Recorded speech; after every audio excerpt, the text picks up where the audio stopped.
Inclusion basis within mainstream schools is essentially the foundation of the government's plan for SEND reform. So we're going to look at questions 18 and 19 of the consultation about inclusion bases, look at what it actually says in the document, see how we might answer these questions and whether this will work. They want to create tens of thousands of places in what they're calling inclusion bases in mainstream schools. This term will replace all of the current terms, pupil referral units, SEND unit, all of those will be replaced by inclusion bases, and they say they will have two types.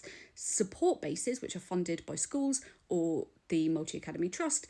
They provide targeted support. I think they mean targeted and targeted plus, but it doesn't say that. And then specialist bases, which are funded by the local authority, like specialist school places now, providing specialist support, that is, I believe, to those with EHCPs and a specialist provision package. But when they use the word specialist all over the place, it loses all meaning, so that is not fully clear. It says inclusion bases will therefore combine access to the mainstream curriculum and activities adapted where required alongside bespoke specialist teaching and support. Now, there are disabled children and young people who will never be able to access mainstream curriculum and activities no matter how much you adapt them. That won't be possible for some. I think they're starting from an unrealistic place, and that only continues as we go. There's a lot of language about the benefits of a mainstream education, including staying close to home, going to the same school as your siblings, or just playing with your friends at break time.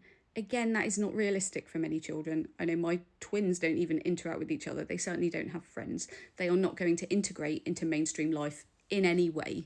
So I don't know what the benefit would be to put them in a mainstream school when they're in a specialist school where they are fully integrated into every aspect of school life.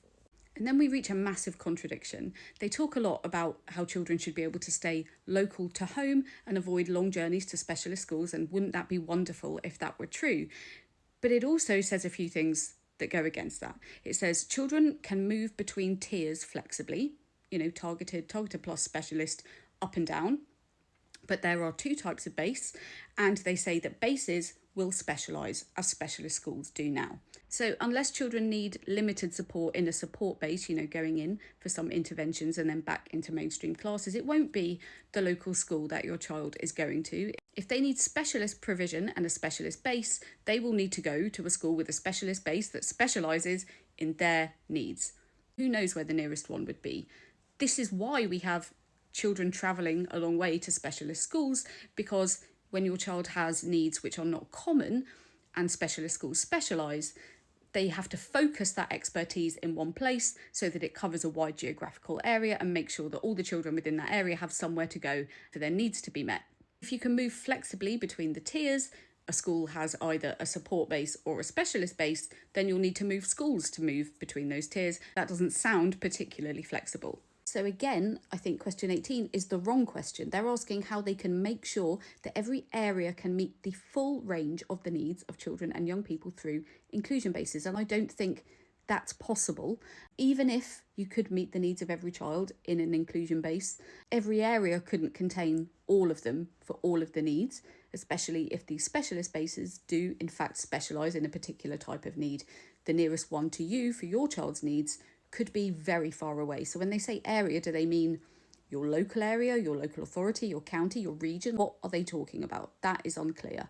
So I think that is where I'll be focused. And question 19, how can we make sure that inclusion bases help children and young people succeed in mainstream settings? Overall, I don't think that's possible for all children, but even if it were, what do you mean by succeed? What do you mean by inclusion?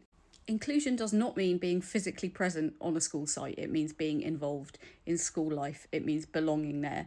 If you have to spend all of your time in a specialist base because you cannot access any mainstream curriculum, even if adapted, you cannot socialise with your mainstream peers, then you're not included. You're segregated and you should be in a specialist school, in my opinion. And success in mainstream depends on so many factors. You need staffing, training, class sizes, capacity, expertise. In specialist schools, you have that expertise. There aren't enough specialists, therapists, specialist teachers to be spread across schools across the country when they're currently focused in specialist schools. They talk about the expert at hand offer, but that won't be for children with an EHCP. So where are all these specialists going to come from?